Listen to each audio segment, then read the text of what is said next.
corde. Donc la corde de pâturage, 12 mètres. Et donc ce qui permet à l'animal, pendant toute la nuit, d'avoir une circonférence, un cercle de 12 mètres de diamètre pour pouvoir manger tranquillement. Et ce qui vous permet, des fois le matin, qu'il soit encore là, c'est utile pour la suite. Pourquoi 12 mètres? Comment? Parce qu'au-delà de 12 mètres, ça devient un peu encombrant comme corde. Et alors si on est dans un pré comme ça, très grand, oui, on pourrait avoir plus long. Mais 14 mètres après, ça devient 8 voilà, pour le faire manger pour la nuit. Ou à la pause de midi. Voyez, parce que les animaux puissent se décontracter, puissent manger, se rouler, etc. Et donc, c'est utile. Nous, on va casser la croûte, c'est bien qu'ils ne fassent pas l'heure et demie qu'on casse la croûte, qu'on fait une petite sieste, rocher court à un arbre, à regarder, à manger des regardelles. Les regardelles, c'est de l'occitan. C'est quelque chose qu'on regarde. Bon, alors, Christian nous a montré la désensibilisation à vos membres. Elle est où ta corde, Christian? Ah, je l'ai remise là-bas. Attends, mais je vais me servir de ça, bouge pas. Donc, pour apprendre, moi je fais un peu évoluer la méthode parce que ça ne me satisfaisait pas pleinement. Avant, j'attachais le cheval et puis démerde-toi si tu veux, avec les risques de prise de longe que ça comporte. Maintenant, je fais un peu plus dans l'éducatif. Christian nous l'a un peu montré. Je mets une pression, l'animal cède à la pression, je lui rends son confort pour lui dire c'est ça qu'il fallait que tu fasses. Donc il faut que l'animal apprenne qu'on ne se bat pas avec une corde. On cède à la corde. C'est le principe absolu de la tâche à la longue. Dès que ça coince, je ne bouge plus, je ne prends pas des initiatives à la noix, je n'explose pas, ce sera plus dangereux. Okay. Donc, pour apprendre, il faut que l'animal cède à la corde dans tous les sens. Donc je peux me faire aider ou je peux travailler tout seul. Je vais lui mettre une pression.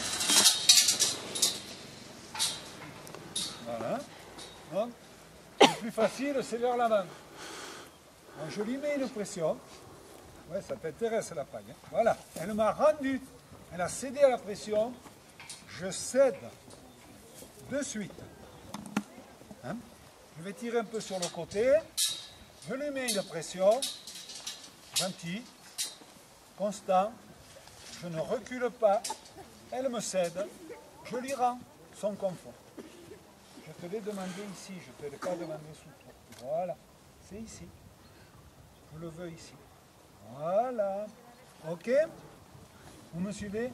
Ça, avec les 4 membres, dans tous les sens. Devant, derrière, etc.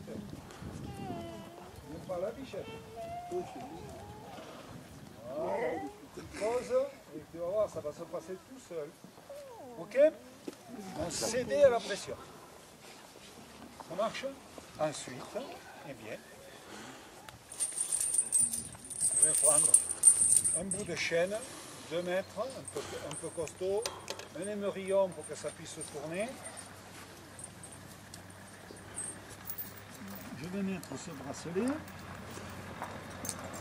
Le bracelet, le mousqueton, je le tourne vers le haut.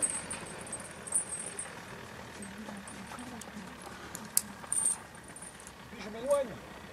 Donc ça lui est beaucoup plus difficile de se connecter à moi. Par contre, elle peut se connecter à la chaîne. Elle est connectée sur... Ouais, mais c'est ici, Michel. Il y a un tracteur là. C'est intéressant, le tracteur. Voilà. Parfait. Donc je lui rends son confort.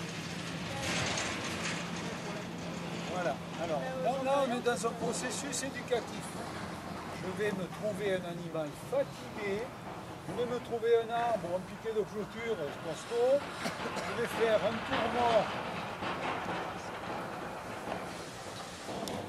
Piquet de clôture. Un bon bouquet. Je vais m'asseoir au pied de l'arbre, je le laisse vivre sa vie. Tant que ça cède à la pression, je la laisse manger. Si elle se met en vrac, qu'elle prend des risques de prise de longe, je lâche tout, je sauve les membres de l'animal. D'accord? Et au bout de quelques heures de ce travail-là, l'animal il se débrouille tout seul. La chaîne brûlera beaucoup moins derrière le postérieur que la corde, surtout une corde en nylon, et la chaîne elle est lourde. Donc, quand elle se déplace, la chaîne elle tombera du sol, et surtout elle y pense, elle dit ah je suis attaché. Donc ça le lui rappelle. Et au bout de quelques semaines de ce travail-là, je peux supprimer la chaîne, c'est à moi après de juger si elle est assez bonne. Comment? La chaîne, c'est juste pour Et le livre, je l'ai fini. une préférence antérieure-postérieure? Alors, nous on passe aux 4 pieds pour préserver la peau des pâturons autour, pour pas que ça blesse. Sur n'importe quel terrain, vous pouvez mettre aux antérieurs. Okay? Vous ne mettez au postérieur que sur les terrains relativement plats. L'animal il va se rouler, s'il est dans une pente comme là-haut en face, il va glisser dans la pente gentiment et il va rester pendu par un postérieur comme un cochon à l'abattoir. Et après pour défaire les nœuds, ça va être difficile. D'accord?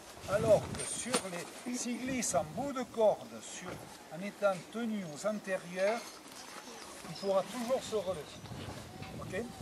Autre chose, sur les postérieurs, ils ont énormément de force.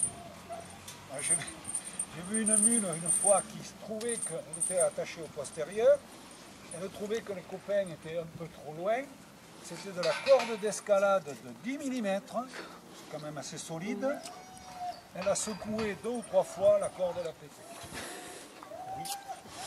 Ça, on ne s'imagine pas la force que ça peut avoir ces animaux. Donc il vaut mieux travailler avec la tête qu'avec la contrainte physique. Hein. Je veux dire, il faut éduquer. Voilà.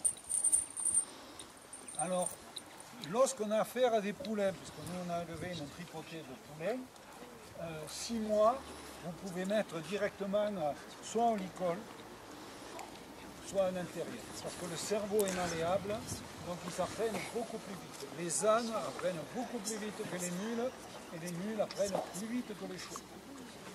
Et comme dans tous les domaines, il y a des artistes, et puis il y a des balourds. Donc nous ne sommes pas égaux. Donc il y a des animaux qui deviennent véritablement, ils sont là, ils regardent. On en a même vu qui prenaient la corde dans la bouche pour savoir où elle était. On en a vu qui faisaient le tour de l'arbre, qui revenaient par le même endroit et que ça ne s'attortillait pas. Et puis il y a des maladroits. Donc on y arrivera.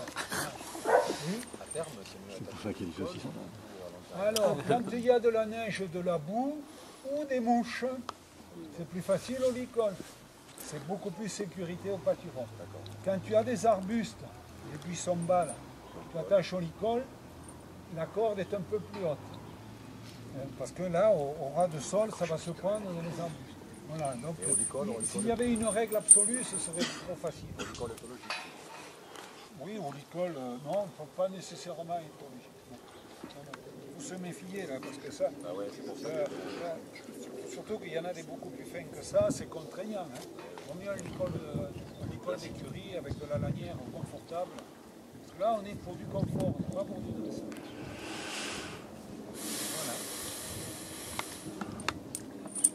Voilà. Pareil quand je mets l'entrave. Hein. Surtout quand il y a des mouches. Hein. Les animaux qui tapent à mouche, c'est pas bon. Hein.